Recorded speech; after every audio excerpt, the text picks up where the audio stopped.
The morning sun cast long shadows across the pristine halls of Kepler Station Academy, where the brightest minds from across the galaxy gathered to study interstellar diplomacy and xenobiology.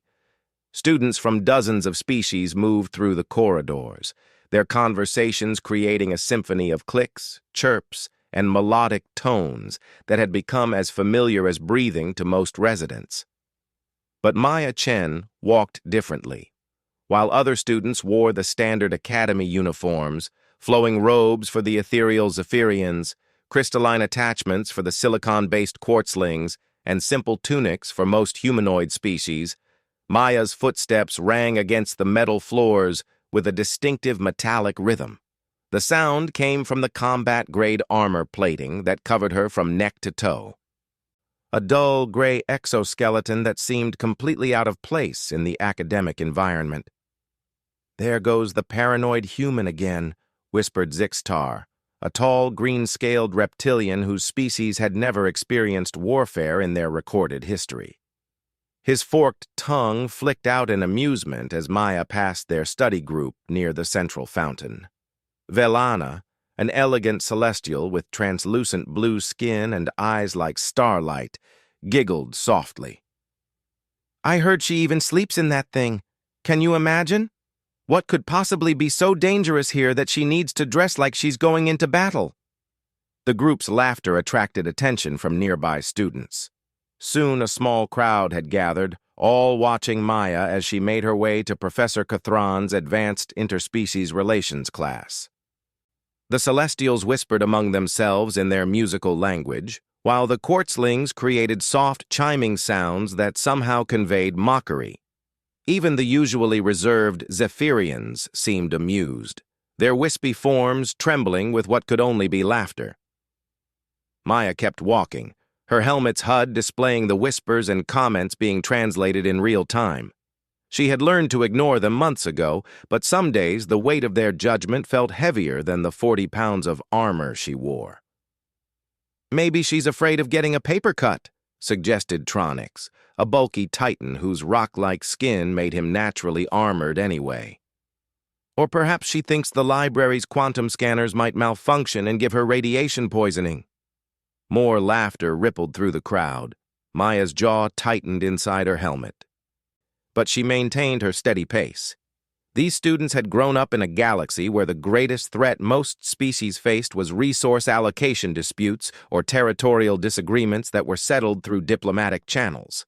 They lived in a universe where the Universal Peace Accords had eliminated most forms of violence, where entire civilizations had evolved past the need for physical conflict.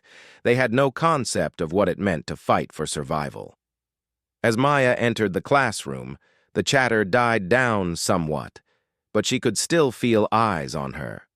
She took her usual seat in the back corner, a position that gave her clear sight lines to all entrances and exits, though she would never admit that was intentional. The armor made sitting uncomfortable, but she had long since adapted to the constraints. Professor Cathron, a wise old Mentari whose tentacled head could process multiple thought streams simultaneously, began the day's lesson on conflict resolution. The irony wasn't lost on Maya as her classmates enthusiastically discussed theories about preventing violence that they had never witnessed firsthand. "Miss Chen," Professor Cathron's voice cut through Maya's thoughts. "Perhaps you could share your perspective on the effectiveness of the neutral zone protocols in preventing interspecies conflict?" Maya straightened in her seat, the servos in her armor whirring softly. "The protocols work when all parties agree to honor them, Professor. But they assume that everyone shares the same basic respect for life and diplomacy. That assumption isn't always valid." A ripple of confused murmurs passed through the class. Velana raised her delicate hand. "But surely, Miss Chen, any species advanced enough for interstellar travel would have evolved past primitive aggression." Maya's helmet turned toward the Celestial, and for a moment, Velana felt an unexpected chill.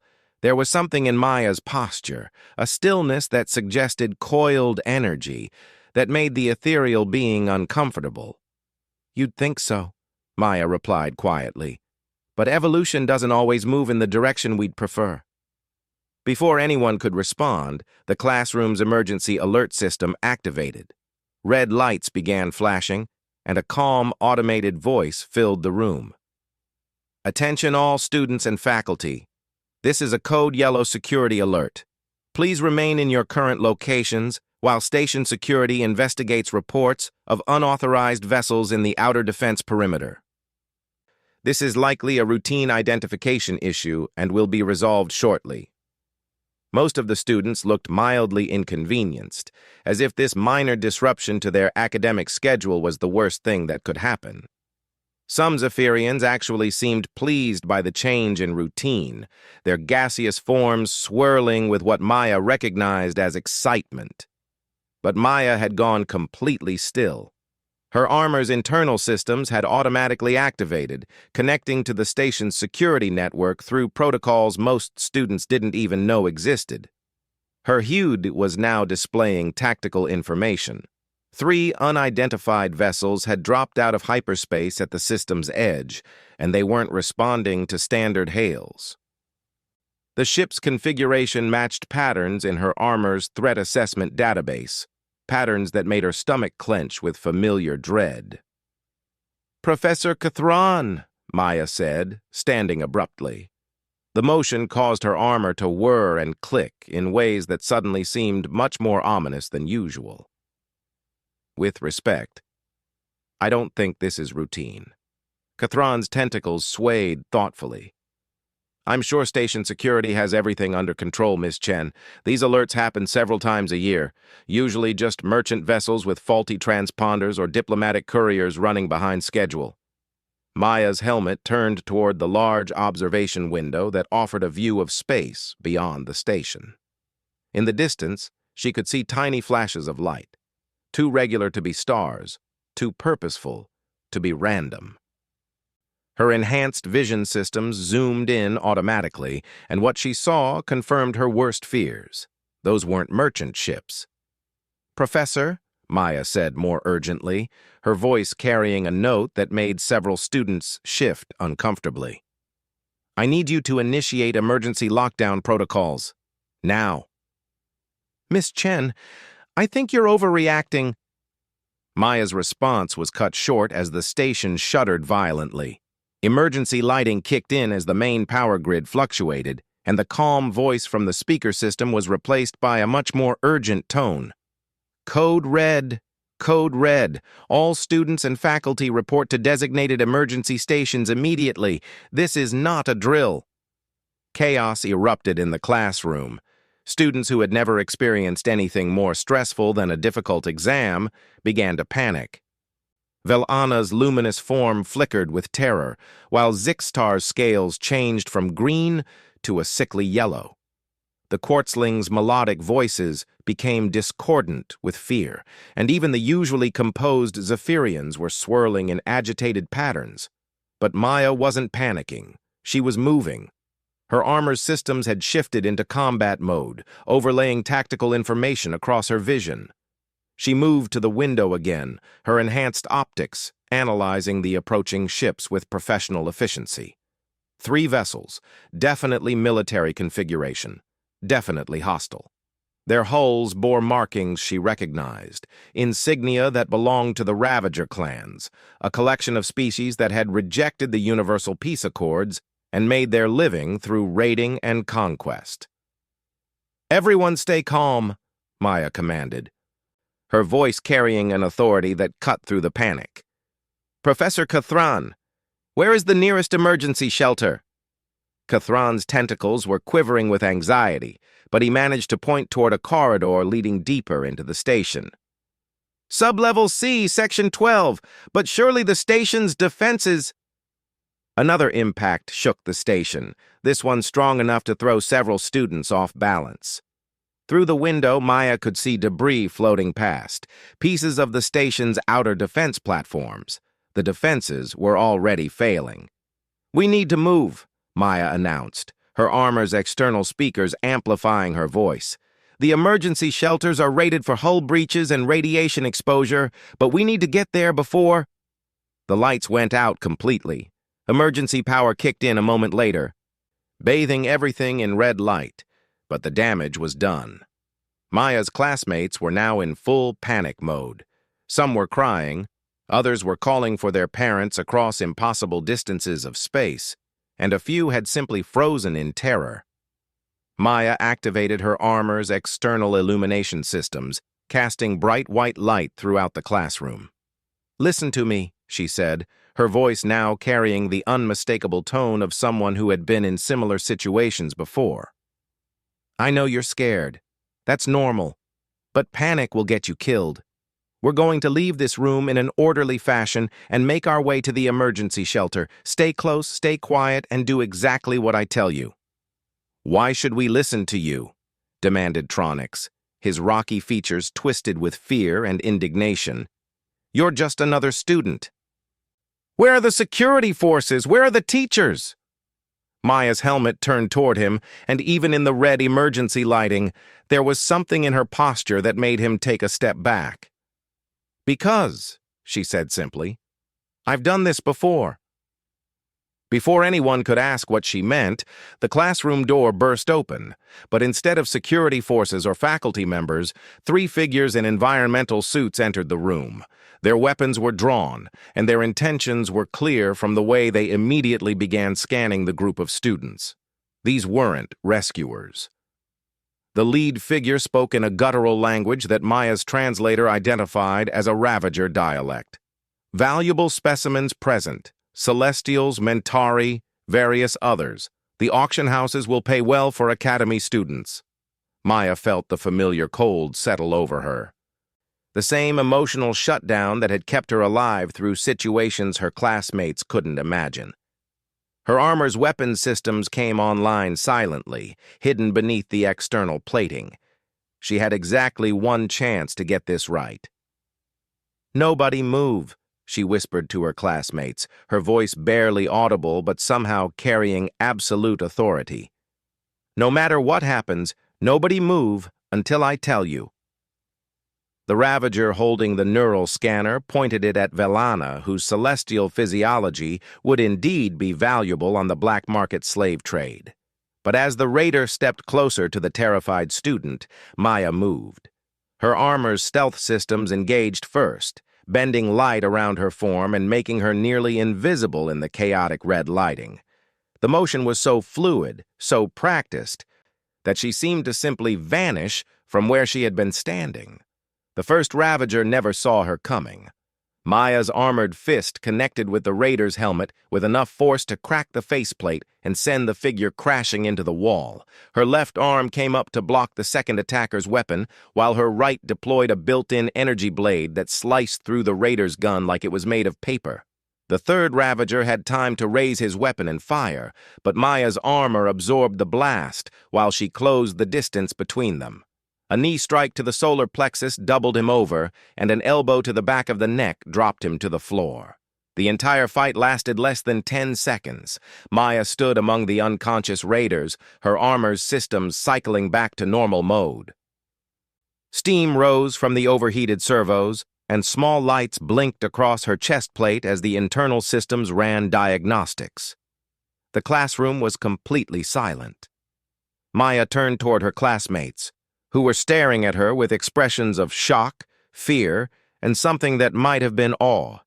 Even Professor Cathron's tentacles had gone completely still. "Now we move," Maya said, as if nothing unusual had just happened. "Stay close, stay quiet, and remember, I've done this before." The corridor leading to the emergency shelter stretched ahead of them like a tunnel into uncertainty.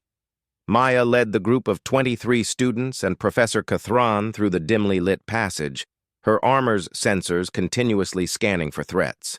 Behind her, she could hear the whispered conversations of her classmates, conversations that were very different from their earlier mockery. "Did you see how fast she moved?" Velana whispered to Zixtar, her celestial form still flickering with residual fear. "It was like she knew exactly what they were going to do before they did it." "The way she fought," Zixtar replied, his scales slowly returning to their normal green color. That wasn't luck. That was training. Real training. Maya's enhanced hearing picked up every word, but she kept her focus forward. Her HUD displayed the station's structural integrity reports, and the news wasn't good. The Ravager ships had breached the outer hull in 3 locations, and boarding parties were spreading throughout the station. Worse, the main security force seemed to be either overwhelmed or compromised. They reached a junction where 2 corridors met, and Maya held up a closed fist, a military signal that somehow everyone understood meant stop. Her sensors had detected movement ahead, multiple heat signatures moving with purpose and coordination. "More raiders?" Professor Cathran whispered, his tentacles curling with anxiety. Maya shook her head. "No. Their thermal patterns are different. These are—" She paused, analyzing the data. "Station security. But something's wrong." A moment later, 6 figures in Kepler station security uniforms rounded the corner. They should have been a welcome sight, but Maya's combat instincts were screaming warnings. Their movements were too rigid, their formation too perfect, and their weapons were drawn despite supposedly encountering fellow station inhabitants. "Students!" called the lead security officer, a vegan humanoid with blue skin and 4 arms. "Thank goodness we found you. We're evacuating everyone to the command center. Follow us immediately." Several students started to move forward, relief evident in their voices. But Maya stepped in front of them, her armor's defensive systems activating with audible whirs and clicks. "No," she said firmly. "What do you mean, no?" demanded Tronics. "They're security. They're here to help us." Maya's helmet turned toward the security team, and her HUD highlighted several anomalies. Micro-tremors in their hands that suggested drug enhancement, eyes that tracked movement like predators rather than protectors, and most telling of all, their weapons were set to lethal rather than stun. "Look at their boots," Maya said quietly, not taking her sensors off the approaching figures. "Their boots?" Velana looked confused. "Wrong tread pattern. Those are Ravager infiltration units, not station security footwear. And their equipment belts. The emergency medical kits are missing. Real security would never go on a rescue mission without medical supplies." The lead figure's expression shifted from concerned authority to cold calculation. "You're quite observant, young human. Unfortunately for you, observation without the ability to act on it is worthless." The fake security team raised their weapons, but Maya was already moving. This time, however, she wasn't alone in the fight. "Everyone down!" she shouted, simultaneously activating her armor's riot control systems. Bright, strobing lights filled the corridor while a disorienting high-frequency sound sent the infiltrators staggering. Maya used the chaos to close distance, but to her surprise, Professor Cathran moved with her. The elderly Mentari's tentacles lashed out with surprising strength and precision, wrapping around one infiltrator's weapon and crushing it. His species might have evolved past physical aggression, but they still possessed formidable physical capabilities when necessary. Maya took down 3 of the infiltrators with practiced efficiency, while Cathran handled the 4th. The remaining 2 tried to retreat, but found their path blocked by something unexpected. Tronics had overcome his fear and used his natural rock-like strength to crush their escape route by punching a hole in the corridor wall. "Well," Maya said, surveying the defeated infiltrators. "That was educational." "How did you know?" Professor Cathran asked, his tentacles still trembling slightly from the exertion. "Most of us would have followed them willingly." Maya's helmet turned toward the unconscious figures. "Pattern recognition, body language analysis, combat psychology. You learn to read people when your life depends on it." "But how do you know these things?" Velana asked, her voice small and confused. "We're students at a diplomatic academy. We study conflict resolution, not whatever this is." Maya was quiet for a long moment. The question hung in the air like a weight, and she could feel every pair of eyes focused on her armored form. She had spent months deflecting similar questions, maintaining her privacy, keeping her past locked away. But circumstances had changed. "Because," she said finally, "before I came to Kepler Academy, I wasn't a student. I was a soldier." The silence that followed was profound. In a galaxy where most species had evolved past warfare, where conflict was resolved through diplomacy and economic pressure, the concept of a student who had been a soldier was almost incomprehensible. "That's impossible," whispered Zixtar. "The peace accords don't apply to every corner of the galaxy," Maya finished. "There are regions where species never signed the accords, places where evolution took different paths, and there are organizations like the Ravager clans that actively reject peaceful coexistence." She gestured for them to continue moving toward the emergency shelter. As they walked, she began to speak in a voice that carried years of hard-won experience. 3 years ago, I was part of the Colonial Defense Force on Kepler 442b. It was supposed to be a simple survey mission, catalog the planet's resources, establish initial infrastructure for a research colony. We had scientists, engineers, terraforming specialists. What we didn't have was adequate intelligence about the local situation. Her armor's footsteps echoed in the corridor as she led them through another junction. The planet was already occupied, not by any species we recognized, not by anyone who had filed territorial claims with the Galactic Council, by something that had been created. Created? Professor Cathron's voice carried a note of academic curiosity mixed with growing dread. Bioweapons, the result of genetic experiments by a species that had destroyed itself centuries earlier but left their creations behind. Intelligent, aggressive, and completely without any concepts of mercy or negotiation. They viewed every other living thing as either food or competition to be eliminated.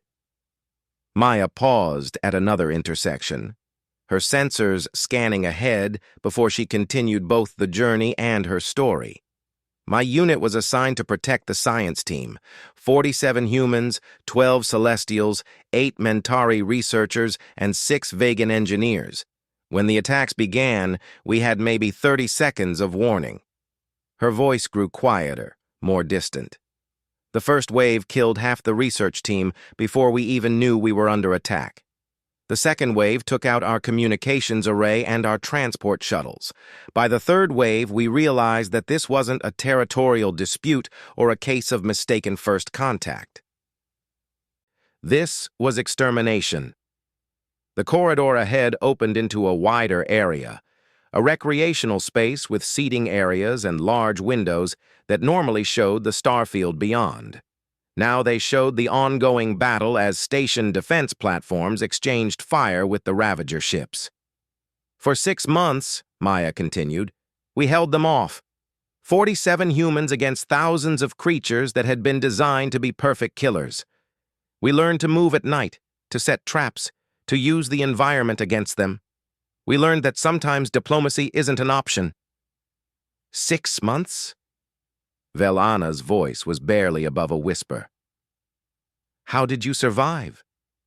Maya stopped walking and turned toward the group. For the first time since they'd known her, she reached up and began to remove her helmet. The seals hissed as they disengaged, and the armored faceplate lifted away to reveal the person underneath. Maya Chen was younger than any of them had expected, probably no more than 22 standard years. Her black hair was cut in a practical military style, and her dark eyes held depths of experience that seemed impossible for someone so young. But it was the scars that made them all fall silent. 3 parallel lines ran from her left temple to her jaw, claw marks that had healed but left permanent reminders. A burn scar covered part of her neck, disappearing beneath the armor's collar. Most striking of all was the network of thin surgical scars around her right eye, evidence of reconstructive surgery that had saved her sight but left permanent marks. We survived, she said simply, because we learned to become what we were fighting, not monsters. We never lost our humanity, but we became predators when we needed to be. We became killers when the alternative was extinction. Tronix, who had mocked her armor earlier, now looked at it with something approaching awe. The armor. It's not for protection from accidents, is it? Maya shook her head. It's a combat system. Integrated life support, tactical analysis, weapons platforms, medical monitoring. It kept me alive when biological healing couldn't keep up with the damage I was taking. She gestured to the scars on her face. These are from the last week of the siege. The creatures had evolved, learned to counter our tactics. They started hunting us specifically, trying to break our morale by targeting the humans who had been coordinating the defense. What happened? Professor Cathran asked gently. Reinforcements finally arrived, a full battle fleet with marine units trained specifically for biological threat scenarios. But by then, there were only 8 survivors from the original 73-person expedition. 4 humans, 2 Celestials, 1 Mentari, and 1 Vegan. Maya looked out at the battle raging beyond the windows. The fleet commander recommended us all for early retirement with full honors, trauma counseling, medical reconstruction, whatever we needed. Most of the survivors took the offer. But I realized something during those 6 months. She turned back to face her classmates, and there was something in her expression that none of them had seen before, not just experience, but purpose. I realized that the galaxy we live in, this peaceful civilization we've built, only exists because there are places like Kepler 442b, frontiers where the rules don't apply, species and organizations that reject everything we believe about coexistence and diplomacy. And someday, those threats are going to find their way to places like this station. The emergency lighting flickered as another impact shook the station. Through the windows, they could see that one of the Ravager ships had moved closer, its boarding tubes extending toward the station's hull. So I came here, Maya continued, to learn how the other half thinks, to study diplomacy and conflict resolution and xenobiology. Not because I believe violence is always the answer, but because I want to understand when it isn't. I want to be ready to stand between civilization and the things that want to destroy it. She put her helmet back on, the seals engaging with familiar hisses and clicks. And sometimes, like today, those things come looking for us. Alarms began blaring throughout the station as new emergency announcements filled the corridors. Hull breach in Section 7. All personnel evacuate immediately. Hostile boarding parties confirmed on multiple levels. Maya's HUD lit up with tactical information as her armor connected to the station's remaining security networks. What she saw made her decision for her. The emergency shelter's been compromised, she announced. 3 boarding parties are converging on it. We need an alternate plan. What kind of alternate plan?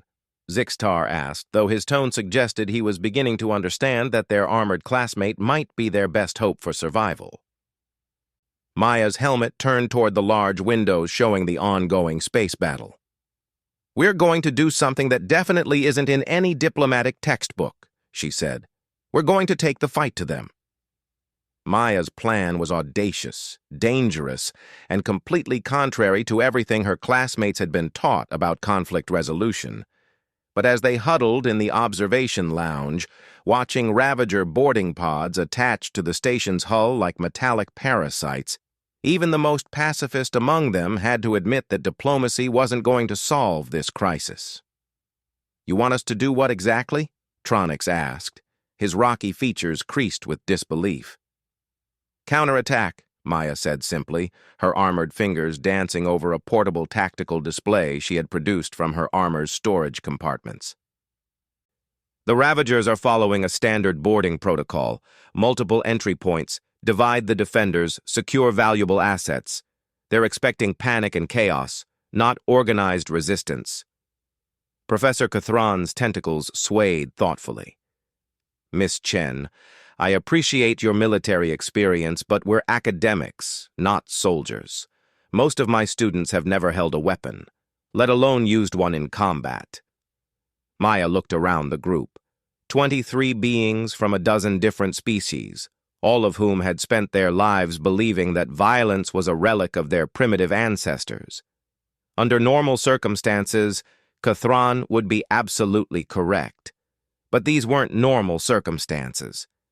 Professor, with respect, you wrapped your tentacles around that infiltrator's weapon and crushed it like it was made of paper. Tronics punched through a reinforced corridor wall.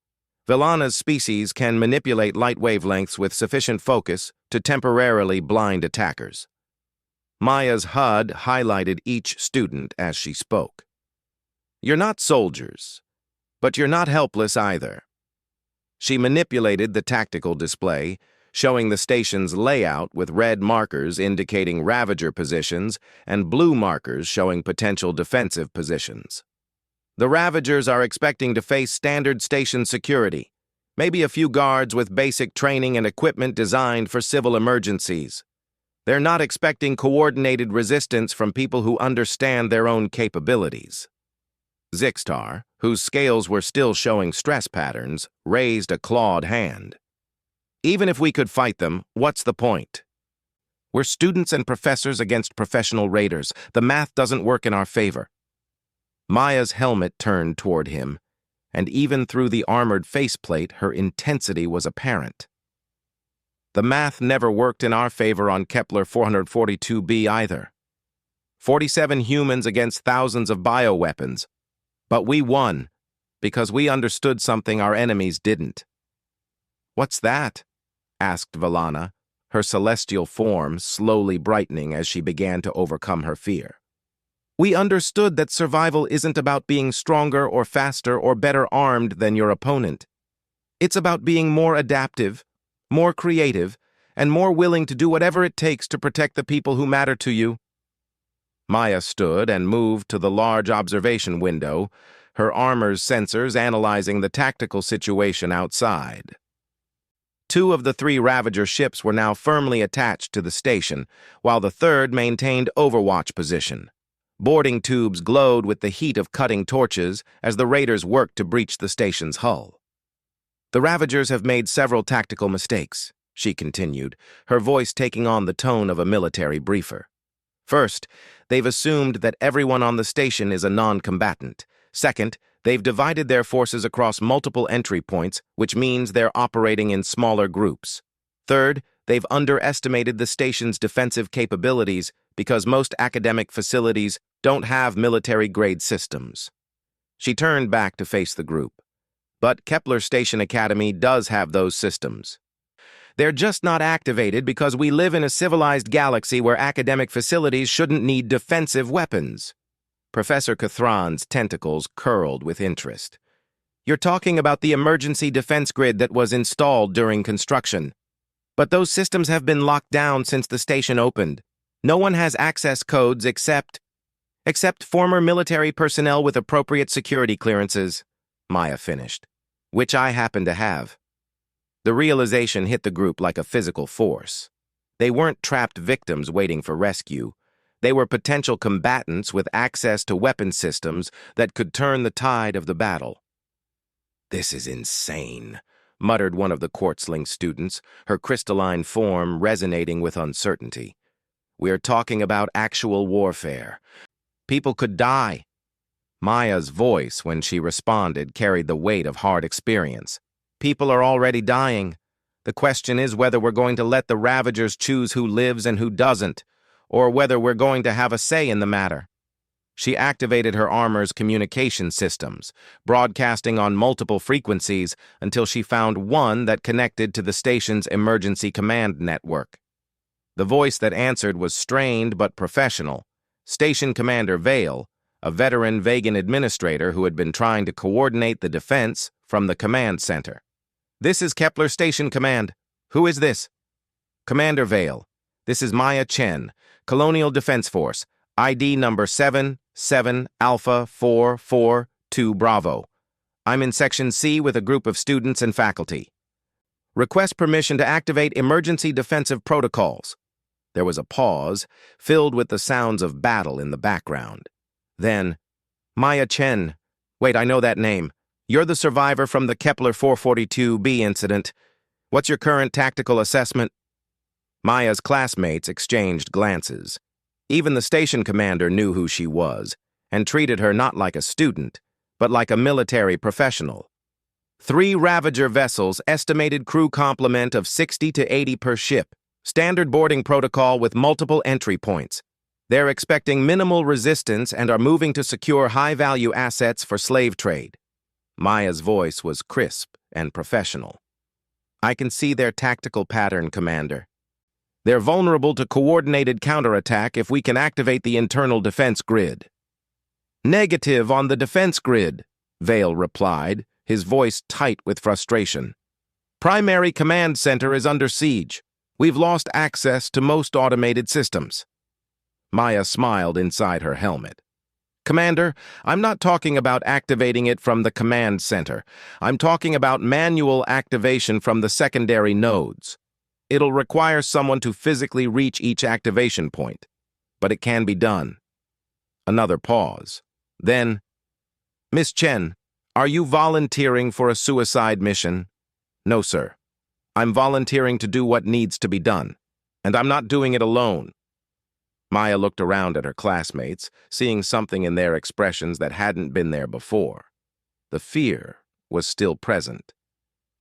But it was now mixed with determination, anger, and something that might have been hope. I'll do it, said Tronix, his rocky features set with resolve. My people built the defensive systems for this station. I know where the manual activation nodes are located. And I can provide optical interference, added Velana, her celestial form brightening with purpose. Concentrated light bursts to blind their sensors and targeting systems. One by one, the other students began to volunteer. The Quartzlings offered to use their natural crystalline resonance to interfere with Ravager communications. The Zephyrians could move through the station's air circulation systems to provide reconnaissance and misdirection. Even Zixtar, despite his species' natural aversion to conflict, offered to use his natural camouflage abilities to gather intelligence on Ravager positions. This is remarkable, Professor Cathran said, his tentacles swaying with what might have been pride. I've been teaching conflict resolution for 30 years, and I've always believed that violence was the refuge of those who lacked imagination. But this isn't violence for its own sake. This is defense of principle, of civilized values. Maya nodded. That's the difference between aggression and protection, Professor. The Ravagers are here to take what doesn't belong to them, to turn free beings into property. We're here to stop them. That's not just tactically necessary, it's morally imperative. She activated her armor's tactical coordination system, creating a network that linked all of their personal communicators. All right, here's how this works. We move in coordinated teams toward the manual activation nodes for the defense grid. Tronix knows the locations, Velana provides visual cover, the Quartzlings handle communications disruption, and the Zephyrians provide reconnaissance. What about you? Asked Zixtar. Maya's armor systems cycled through their full activation sequence, weapons platforms extending, sensor arrays deploying, and tactical displays lighting up across her chest plate. For the first time since they had known her, she looked exactly like what she was, a weapon of war wrapped in a human shell. I'm going to do what I do best, she said. I'm going to hunt Ravagers. The next 2 hours were unlike anything the students of Kepler Station Academy had ever experienced. Moving through corridors that had become battlefields, they discovered capabilities within themselves that their peaceful upbringings had never required them to develop. Tronix proved that his species' natural strength could be focused with devastating precision, crushing Ravager weapons and armor with methodical efficiency. Velana learned that her light manipulation abilities could be weaponized, creating blinding flashes that left raiders helpless. The Quartzlings discovered that their crystalline resonance could shatter Ravager communication implants, leaving boarding teams isolated and confused. But it was Maya who became the stuff of nightmares for the invading forces. Her armor's full combat systems turned her into something that moved like a ghost and struck like lightning. She appeared where the Ravagers least expected her, using the station's maintenance tunnels and service corridors to move unseen. Her weapons were precise, her tactics unpredictable, and her knowledge of Ravager psychology allowed her to anticipate their moves before they made them. "Contact lost with boarding Team 7, came the frantic voice over the Ravager communication channels that Maya's armor was monitoring. "Something is hunting us in the lower levels." "Not something," Maya whispered to herself as she moved through the ventilation system above another team of raiders. "Someone." She dropped through a ceiling panel behind them, landing silently on armored feet. The first Ravager went down to a neural disruptor blast before his companions even knew she was there. The second managed to turn around but found himself facing something that his species' warrior culture had never prepared him for. A human being who fought not with rage or bloodlust, but with cold, calculated precision. By the time her classmates had successfully activated 4 of the 6 manual defense nodes, Maya had eliminated or incapacitated 37 Ravager boarders. The station's automated defenses came online with a hum of charging energy weapons and the whir of targeting systems. "Defense grid active," Commander Vale's voice announced over the communication system. "All Ravager boarding parties, you are now surrounded by activated defensive systems. Surrender immediately or face immediate termination." The response came not in words, but in the form of the Ravager ships detaching from the station and retreating to a safe distance. The battle was over. Maya found herself back in the observation lounge where this had all started, surrounded by her classmates who were looking at her with expressions she had never seen before. Not mockery, not fear, but something approaching awe. "Maya," said Velana softly, "I owe you an apology. We all do. We thought your armor was paranoia, but it wasn't. It was preparation." "You saved our lives," added Tronix. "All of us. And you taught us something about ourselves in the process." Maya removed her helmet again, revealing the scarred but determined face beneath. "You saved yourselves," she corrected. "I just showed you that you were capable of it. That's what humans do. We adapt, we survive, and we help others do the same." Professor Cathran approached her, his tentacles moving in patterns that conveyed deep respect. "Miss Chen, I believe I need to revise my curriculum. It seems there are forms of conflict resolution that my textbooks never covered." Maya smiled, and for the first time since her classmates had known her, it was the expression of genuine warmth rather than polite distance. "There's a place for diplomacy, Professor. There's a place for negotiation and compromise and peaceful resolution. But there's also a place for being willing to stand up and fight when those options aren't available." She looked around at the group of students who were no longer looking at her as an oddity to be mocked, but as a person who had shared something profound with them. That's what it means to be human in this galaxy. We're not the strongest, we're not the fastest, we're not the smartest, but we're the species that refuses to give up, refuses to surrender, and refuses to let others decide our fate for us. Outside the observation window, the stars shone peacefully once again. The Ravager ships were gone, limping back to whatever dark corner of the galaxy had spawned them. The station was secure, the emergency was over, and normal life could resume. But for Maya Chen and her classmates, nothing would ever be quite normal again.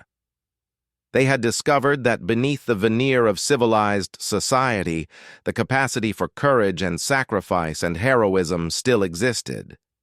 They had learned that peace was not the natural state of the universe, but something that had to be actively defended by those willing to pay the price. And they had learned that sometimes the person wearing armor to class had very good reasons for doing so. As the emergency lighting switched back to normal illumination and the sounds of repair crews echoed through the corridors, Maya put her helmet back on and sealed it with a familiar hiss of engaging locks. Tomorrow there would be questions, investigations, reports to file. There would be recognition and commendations, and probably offers of positions she didn't want. But tonight, there would be peace. The kind of peace that could only exist because someone had been willing to fight for it.